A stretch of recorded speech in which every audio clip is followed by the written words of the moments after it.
Hi అండి, నమస్తే. ఈరోజు వీడియోలో నవరాత్రి స్పెషల్ అమ్మవారికి ఇష్టమైన నాలుగో ప్రసాదం అల్లం గారెలు. ఈ అల్లం గారెలు మీరు మిక్సీలో వేసి కూడా చేసుకోవచ్చండి. గారెలన్నీ రౌండ్గా, పైన క్రిస్పీగా, లోపల కూడా మెత్తగా గారెలు అయితే చాలా బాగుంటాయండి. మీరు గ్రైండర్లో పిండి రుబ్బుకుంటే ఎలా వస్తాయో ఈ మిక్సీ జార్లో వేసినా కూడా సేమ్ అలానే వస్తాయి. ఈ ఒక్క మెథడ్లో చేయండి. 100 గారెలు కాదండి, ఎన్ని గారెలు వేసినా కూడా చాలా బాగా వస్తాయి. ఈ అల్లం గారెలు ఎలా చేయాలో ఒకసారి చూద్దాం రండి. ఇప్పుడు అల్లం గారెలు వేసుకునే ముందు పప్పు నానబెట్టి పక్కన పెట్టుకోవాలి. ఇలాంటి ఒక బౌల్‌లో మినపగుళ్ళు వేసుకోండి. నేనైతే పావు కిలో తీసుకున్నానండి. ఈ పావు కిలో మినపగుళ్ళకి 2 స్పూన్స్ వరకు బియ్యం వేసుకోవాలి. ఇలా బియ్యం యాడ్ చేయడం వల్ల వడలన్నది ఇంకా ఎక్స్ట్రా క్రిస్పీనెస్ యాడ్ అవుతది. ఇప్పుడు ఈ మినపప్పుని 2, 3 సార్లు కడిగి పెట్టుకోవాలి. పప్పు ఇలా కడుక్కున్నాక ఇప్పుడు ఈ మినపప్పుని 3 గంటల సేపు నానబెట్టుకోవాలి. 2 గంటలైనా లేదు అంటే 3 గంటల సేపు నానబెట్టుకుంటే సరిపోతుందండి. వడలకి పప్పు ఎక్కువసేపు నానబెట్టుకోని అవసరం లేదు.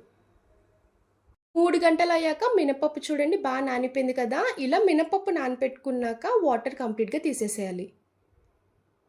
ఇప్పుడు ఇలాంటి ఒక మిక్సీ జార్ తీసుకొని బ్యాచెస్లో కొంచెం కొంచెం వేసుకోండి, ఒకేసారి కాకుండా. ఇలా కొంచెం మినపప్పు వేసుకున్నాక అల్లం వేసుకోవాలి. అల్లం గారెలు అంటేనే అల్లం కంపల్సరీ వేయాలండి. గారెలు కూడా టేస్ట్ బాగుంటాయి. చాలామంది గారెలు వేసుకున్నప్పుడు అల్లం ముక్కలు కట్ చేసుకొని వేస్తారు. కొంతమంది అల్లం ఇష్టం లేని వాళ్ళు ముక్కలు తీసేస్తారు కదండి గారెలు తిన్నప్పుడు. అలాంటి వాళ్ళకి ఇలానే డైరెక్ట్గా మిక్సీ జార్లో వేసేస్తే సరిపోద్ది. ఇలా అల్లం వేసుకున్నాక ఒకసారి పల్సిచ్చి మిక్సీ చేసుకోండి. ఒకేసారి కాకుండా జస్ట్ ఒక్కసారి ఇచ్చి అప్పుడు మిక్సీ చేసుకోవాలి. స్టార్టింగ్ మిక్సీ చేసినప్పుడే అసలు వాటర్ లాంటివి వేయకూడదండి. ఒక్కసారి పల్స్ ఇచ్చాక చూసారు కదా రవ్వ రవ్వలా వచ్చింది. ఇప్పుడు 2 స్పూన్స్ వరకు వాటర్ యాడ్ చేసుకోండి. ఎక్కువ వేసుకున్న మనకి వడలు సరిగ్గా రావండి. ఇలా కొంచెం వేసుకుంటే సరిపోద్ది. చూడండి, ఎప్పుడైనా గారెలు వేసినప్పుడు మాత్రం పిండి విధంగా మిక్సీ చేసుకోవాలి. ఇలా మెత్తగా ఉండి కొంచెం థిక్ ఉండాలి. మనం పిండి వేస్తే వెంటనే పడకూడదు. ఇలా డ్రాప్ ఎలా పడుతుంది మనకి అంత స్లోగా పడాలి. అప్పుడే మనకి గారెల పిండి అనేది చాలా బాగా వచ్చినట్టు. ఇలా మిక్సీ చేసుకున్నాక మిగిలిన పిండి కూడా అలానే మిక్సీ చేసుకొని బౌల్లోకి యాడ్ చేసుకోవాలి. ఇలా మిక్సీ చేసుకున్న గారెల పిండిలో ఇప్పుడు మీ టేస్ట్కి తగ్గ సాల్ట్ వేసుకోండి. ఇలా సాల్ట్ వేసుకున్నాక 2 స్పూన్స్ వరకు మైదా వేసుకోవాలి. మెయిన్గా మైదా వేయడం వల్ల మీకు గారెలు అనేది బాగా సాఫ్ట్నెస్ వస్తుంది, మెత్తగా చాలా బాగా వస్తాయి. చిటికెడు వంట సోడా వేసుకోండి. మిక్సీలో వేసుకున్నాం పిండి కదండి, కంపల్సరీ వంట సోడా వేయాలి. మీరు మార్నింగ్ గారెలు వేసిన ఈవినింగ్ వరకు గట్టి పడకుండా మెత్తగా గుల్లగా చాలా బాగుంటాయండి. ఈ మెథడ్లో గారెలు వేశారంటే మీకు స్టార్టింగే చెప్పాను కదండి, ఎన్ని గారెలు వేసినా కూడా చకచకా వేసేస్తారు. ఇప్పుడు పిండి అంతటికీ కలిసేలా కలుపుకోవాలి. ఒక 5 మినిట్స్ వరకు నాన్ స్టాప్ అలా కలుపుతూనే ఉండండి. బజ్జీ పిండి ఎలా కలుపుకుంటామో ఆ విధంగా కలపాలి గట్టిగా. పిండి ఎంత ఎక్కువసేపు కలిపితే మీకు గారెలు అనేది అంత బాగా వస్తాయి. కొంచెం పిండి కలుపుతున్న మాత్రం ఎక్కువసేపే కలుపుకోవాలి. ఇలా పిండి కలుపుకున్నాక నాకు సాల్ట్ సరిపోక మళ్ళీ వేసుకున్నానండి. ఇప్పుడు 1/2 టీ స్పూన్ మిరియాలు వేసుకోవాలి. ప్రసాదంలో కదండి, ఇందులో ఉల్లిపాయలు అయితే నేను వేయట్లేదు. కొంచెం పచ్చిమిర్చి, కరివేపాకు, కొత్తిమీర ఇలా ముక్కల్లా కట్ చేసుకొని వేసుకోవాలి. 1/2 టీ స్పూన్ జీలకర్ర వేసుకోండి. ఇలా ఇవన్నీ వేసుకున్నాక పిండిలో కలిసేలా కలుపుకోండి. మీకు అంతగా డౌట్ అనిపిస్తే వాటర్ టెస్ట్ కూడా చేసుకోవచ్చు. ఇలాంటి ఒక బౌల్లో వాటర్ తీసుకొని కొంచెం పిండి యాడ్ చేసుకొని చూసుకోండి. మీకు పిండి పైకి తేలిందంటే గారెల పిండి అనేది పర్ఫెక్ట్గా రెడీ అయిపోయినట్టే. చూసారు కదా, ఈ విధంగా మిక్స్ చేసుకోవాలి.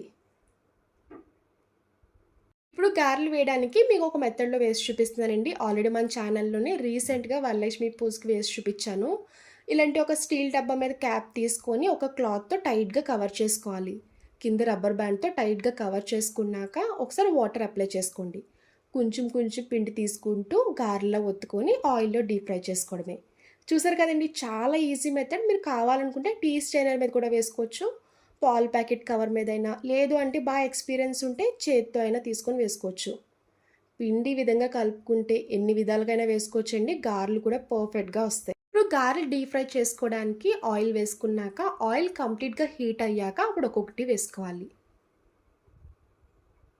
చూడండి, గారెలన్నీ చాలా బాగా వస్తున్నాయి కదా. ఇలా చకచకా వేసుకుంటే మీరు ఎన్ని గారెలైనా ఈజీగా వేసేస్తారు.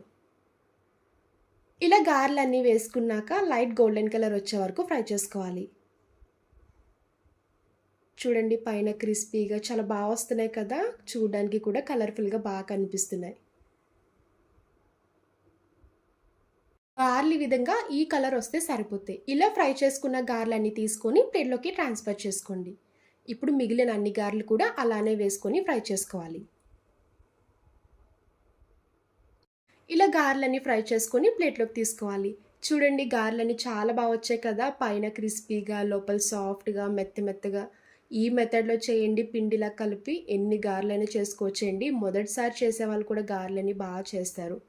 ఇలా రెడీ చేసుకున్న గారెల్ని మీరు దేవుడి నైవేద్యంలా పెట్టొచ్చు. మార్నింగ్ బ్రేక్‌ఫాస్ట్‌కి కాంబినేషన్‌గా ఏమైనా చట్నీ చేసుకున్నా కూడా తీసుకొని తినొచ్చు. చూసారు కదండీ అల్లం గారెలు. నా వీడియో మీకు నచ్చితే లైక్ చేసి షేర్ చేయండి. అలానే ఫస్ట్ టైమ్ చూసేవారైతే ప్లీజ్ నా ఛానల్‌ని సబ్స్క్రైబ్ చేయండి. Bye friends. Thanks for watching.